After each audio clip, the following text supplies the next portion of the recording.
അങ്ങനെ നമ്മൾ എല്ലാ പരിപാടികളും കഴിഞ്ഞ് തിരിച്ചിറങ്ങിട്ടോ. ഇത്രയും സന്തോഷിച്ചപ്പോ ഞാൻ അറിഞ്ഞില്ല ഗൈസ്, അവസാനം പരിപാടി നടക്കുന്ന സ്ഥലത്ത് ലിപ്സ്റ്റിക് മറന്നു വെച്ചു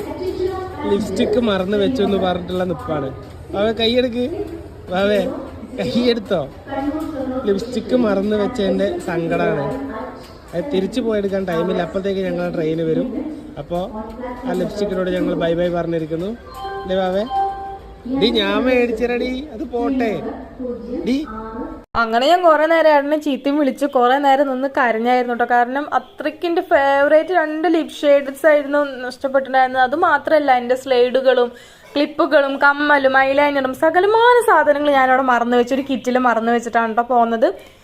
അങ്ങനെ നമ്മൾ 8:30 ആകുമ്പോൾ നമ്മൾ റെയിൽവേ സ്റ്റേഷനിൽ ഇറങ്ങി കേട്ടോ, ഷൊർണൂര്.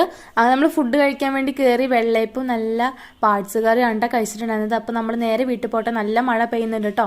ഇത്രയും നേരം ആദ്യമായിട്ടാണ്